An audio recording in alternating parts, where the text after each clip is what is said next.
Harrison Lemon III, can you unmute yourself, please? I believe he's sovereign.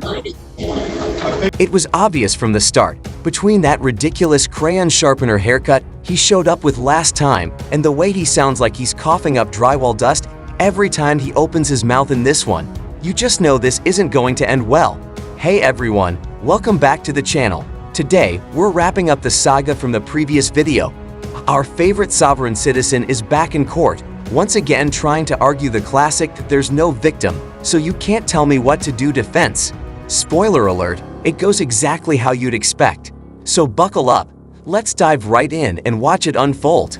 Call the case. We had an issue with summons and a jury. Where's the trooper? You know what, Judge, unfortunately, I told him it was up tomorrow. I don't know what I was thinking. I said we have a jury trial Friday. It was up tomorrow.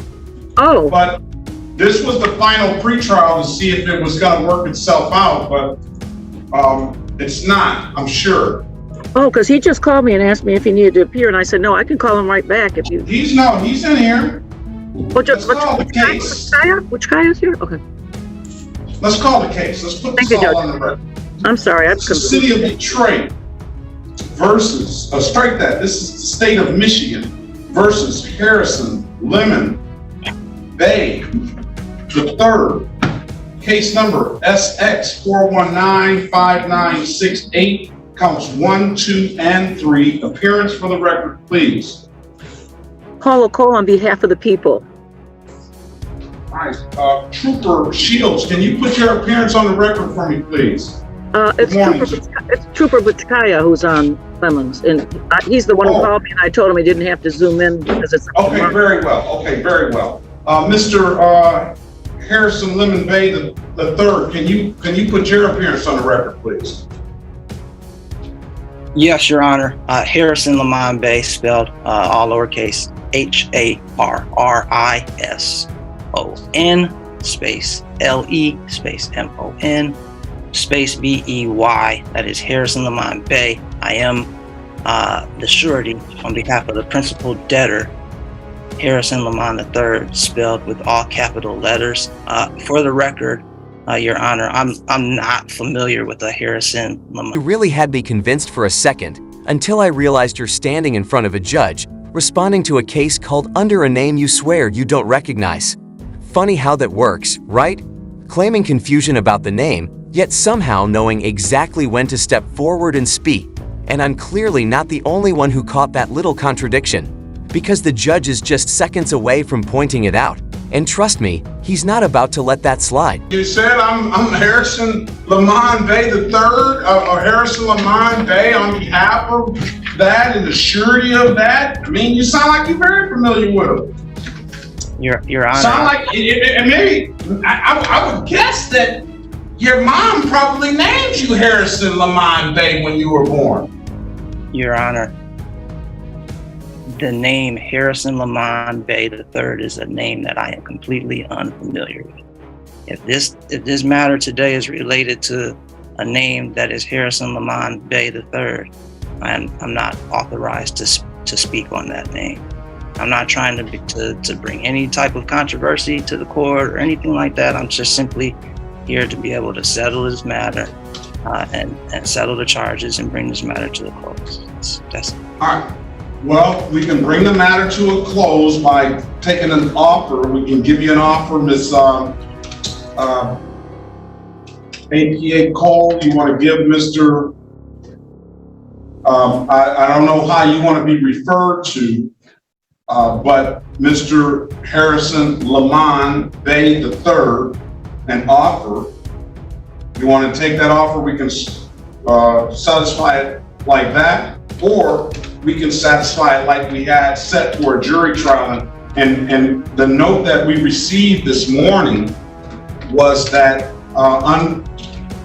from nobody's fault here, the court did not summons a jury for some reason or another. That's why we're not going to have that trial tomorrow. So we can schedule it for another jury trial if that's what you want, without knowing how you want to be referred to, Harrison Lemon Bay III. Your Honor, again, just to be clear, Harrison Lamont. So let me get this straight. You're claiming you're making a special appearance for someone else? Interesting. In that case, would you mind putting your P number on the record? If you're actually licensed to practice law in the state of Michigan, you'd have been issued a P number by the bar. That's standard procedure, so this should be simple. Go ahead and provide it. Or is that where the story starts to fall apart? Your Honor, I'd give a court notice. I'm just looking for a plea of release today. Will you grant a plea of release? No, I'll deny that. So how else you want to proceed? I gave you the two options: taking a plea or going to jury trial. Do you disclaim the trust? I don't know what that is. My name is granted to the court for future return with my interest. I gave the court notice, and I'm here again simply just to be able to settle these charges and bring this matter to a closure. Okay. And I gave you the two ways you. Pardon, sir. I'm not looking to overspeak you either. So. No, I'm sorry. I gave you the two ways that you can settle it. You can settle it by taking a plea, or you can settle it by going to jury trial. I'm assuming that you want another jury trial because you said that the first time. But you got the option of Ms. APA Cole giving you an offer of taking a plea. Just for the record, Your Honor, this is Paula Cole on behalf of the people. It's my understanding there's just two charges today: no operator's license and no insurance. And there was a violation of basic speed law, but that was an informal hearing. I just want to make sure I have the charges correct so that Mr. Bay is aware. And certainly I would be willing to work out an offer with him if he is interested. 16 to 20 in a construction zone. Is that an informal hearing, or is that up today as well with the other two? Well, if it's in default, I don't see any reason to set it aside because it's just, you know, we're you know, it just befuddles me how the sovereign people come in and they say that the court has no jurisdiction over them. And I guess you can make that argument, but the simple thing I ask in these cases is how, if the speed limit is 25 miles per hour, can you just go 50 and nobody can say anything to you and nobody can stop you and nobody can pull you over? If you run over a child, nobody can do anything to you because you're sovereign? I don't understand that. Your Honor, I keep hearing, well, two things. One, I heard, pardon me again, I did not, I missed the name, or I don't want to mispronounce the name of APA Cole. ADA Cole. I heard her make mention of an insurance matter. This is the first that I've heard of. No, it's not insurance. I think she misspoke on the insurance. It is a no ops, no operator's license, so no driver's license. It is a speeding ticket, 16 to 20 over in a construction zone. It says you were doing, the allegation says that you were doing 55 in a 35 mile an hour zone, and then it's no plate, no expired plate. Oh, I apologize. So that record is corrected. All right, go ahead. For the record, I did not violate the sole intent. You're completely missing what the spirit of the law actually means. Laws aren't created just to punish someone after harm has already been done. They exist to prevent that harm from happening in the first place. The goal is deterrence and protection, not just consequences. Take reduced speed limits in construction zones as an example. Those rules aren't there because someone already got hurt in that exact moment. They are there to lower the risk before tragedy strikes. They're designed to protect the men and women working just feet away from traffic The same people who make the roads safer and smoother for you to drive your multi-thousand-pound vehicle down every day. Said the allegation was that you were speeding 16 to 25 in a 16 to 20 in a construction zone, and they have you. It seems like they used the device to track your speed 55 to 35 in a 35. So it is laser. It's laser. So it's one thing if you suggest that wasn't me, they got the wrong car, or I wasn't there. It's other thing to suggest that the device is miscalculated and it wasn't working properly. I don't know what else is other defense that you could raise, but those are just two off the top of my head. And then, but other than that, I mean, other than outside of any other defense, do you say that you could just go 55 to 35 mile an hour zone? Your Honor, again, my name is granted to the court for future return with my interest.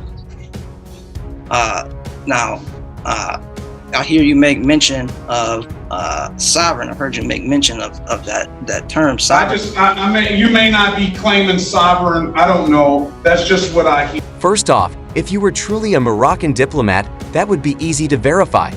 Diplomatic immunity isn't a vibe or a belief. It's official status granted and recognized through the U.S. State Department.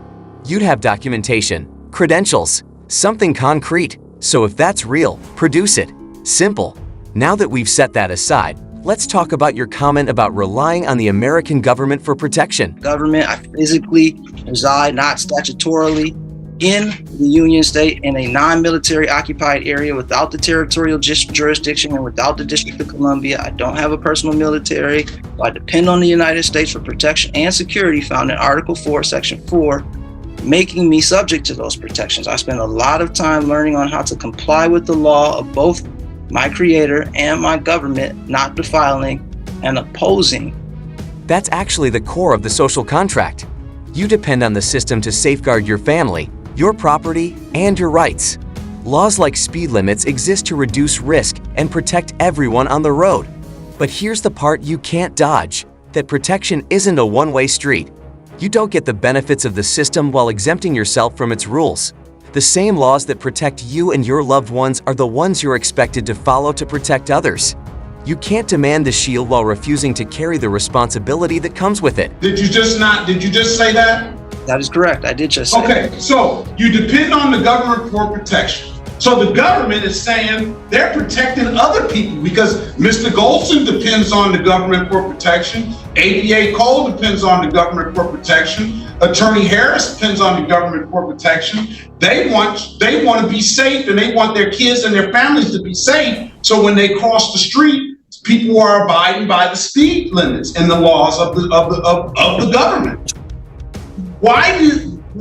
And I'm not suggesting that these allegations are true, but let's just say for the sake of this argument right here that they are true. That you were born 55 and a 35, right? How are you able to do that and not have and suffer any repercussions and nobody else can? Your Honor, I can't speak to that fact. Okay. Again, so what do you want to do? I am simply here because I am looking to settle this matter as easily and as amicably as possible. There was a charge that was brought against a name that is in trust, and these proceedings are damaging rights to possession, title, and interest in a private trust that only Inherent Equity has the sole exclusive jurisdiction to recognize. It's not so. If this is not a special court equity and it does not have jurisdiction over non-statutory trusts here today, and I know the parties of the trust, and none of the parties of the trust are here today. That's why I came in today, looking for a plea of release and to settle this matter in good faith. Hey, look, I'll tell you what. I might not be the sharpest knife in the drawer, and I'm probably... Let's keep it real. This isn't about anyone lacking intelligence. Sometimes what's being said just doesn't make sense in the first place. It's not that the judge can't understand it. It's that the argument itself is built on shaky ground. When the logic doesn't hold up, even the most patient person in the room is going to have trouble finding something solid to grab onto.